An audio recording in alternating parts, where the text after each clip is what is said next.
Welcome back, everyone. I want to today sing the praises of Mark, and hopefully you will be at least enticed to join in considering Mark. In this Kierkegaardian reading of Mark, I feel like I've faced two obstacles with my audience, so to speak. Some might say, well, who the heck is Kierkegaard?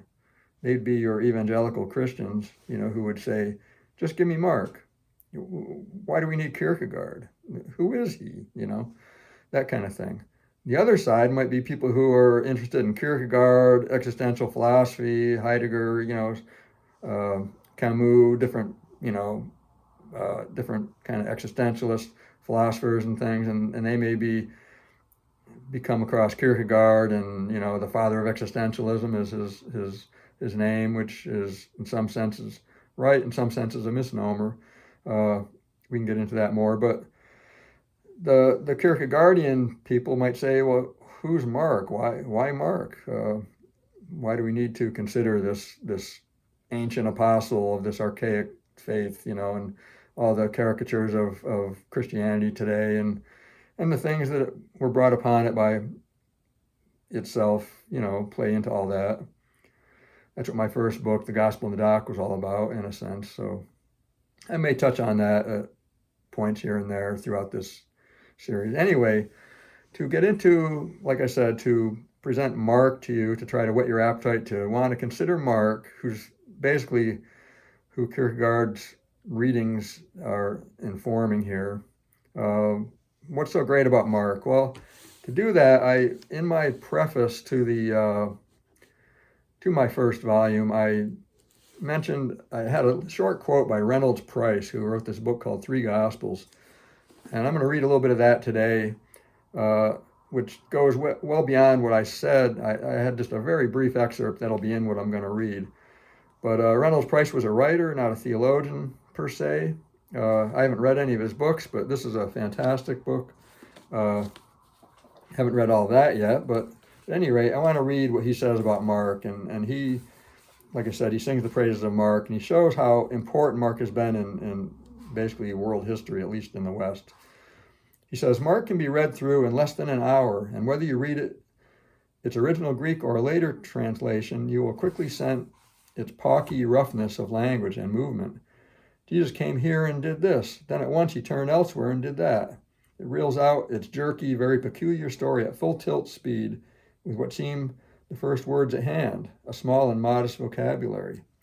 Yet Mark's words, in their energy and efficiency, have proved surprisingly ready through the past 2,000 years to spring into vivid action in a watchful reader's mind. And the images of that action have proved to be literally seismic in the history of the world. He's saying Mark was a cataclysm in world history. So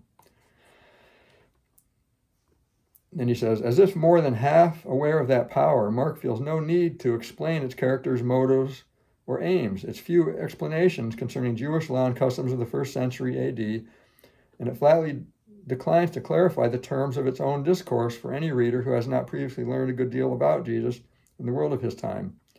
What, for instance, does Mark mean by the reign of God, or the Son of Man, or the one word Abba?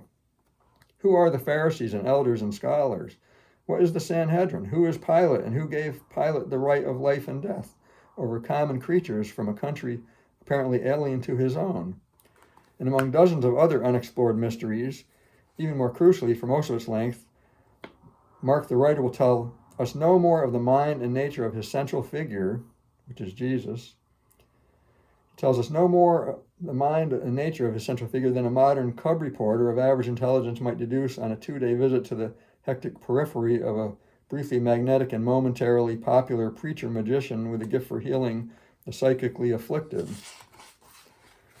With all those refusals to satisfy the curiosity of any but the previously prepared reader, however, the pamphlet, which is commonly called the Gospel of Mark, is generally thought to be the first written of the 4 canonical or church-approved Gospels.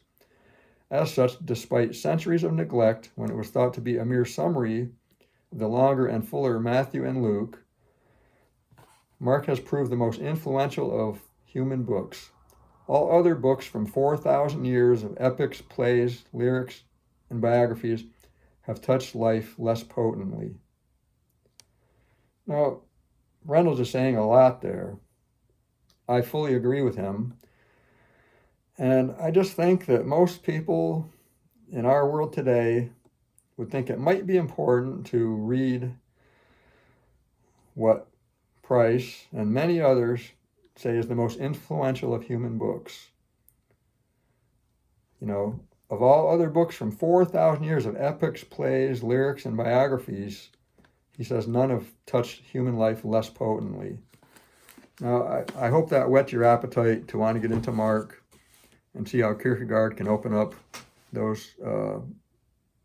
getting into Mark. That's it for today. Thanks very much. I hope that you'll be interested in Mark.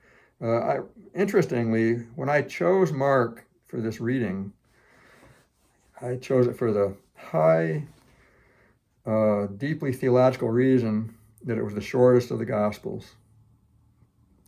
But I fell into, almost by mistake, choosing the best Gospel.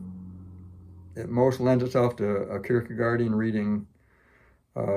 It's sort of existentialism without explaining all these things, these details, and they just kind of, you know, everything just comes out of nowhere. This immediately this, immediately that. It just like really moves. It's just a narration, a staging of Jesus to communicate a certain existence that Mark meant us to receive through this gospel. So, and the gospel, this good news.